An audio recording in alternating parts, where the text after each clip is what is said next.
تو میری کتاب الحمدللہ قرب الہی میں نے کتاب لکھی ہے، یہ تصوف کے موضوع پر ہے۔ یہ کتاب ہم نے اس میں 13 کمال جمع کیے ہیں۔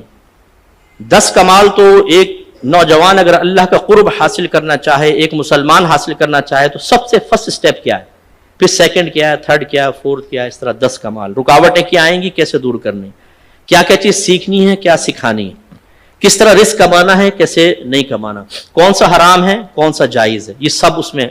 10ویں کمال کے بعد 11واں کمال جو ہے وہ پیر کامل کی تلاش کا ہے۔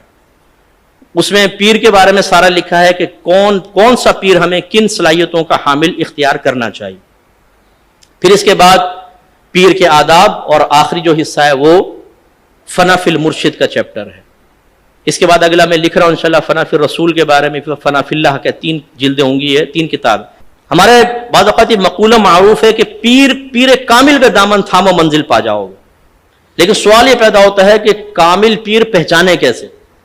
کسی بھی پیر ڈبے پیر کو تھام لیا تو وہ منزل پر ضرور پہنچائے گا، لیکن وہ منزل جہنم کی ہوگی، جنت کی نہیں ہوگی۔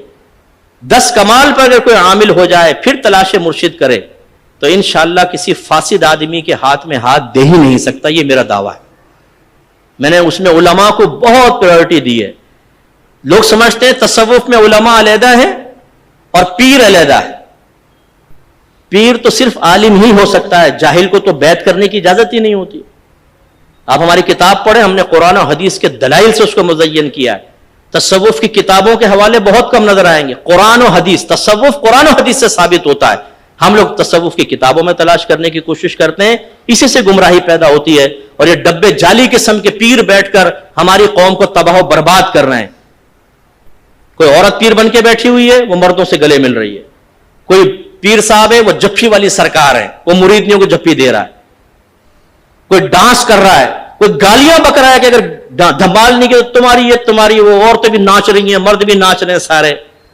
اپنی نسلوں کو بچائیے، اس کتاب کو ضرور پڑھیے گا، اور اس کی روشنی میں ان ڈبے پیروں سے بچ کر علماء کی طرف آئیے، علماء کا دامن تھا۔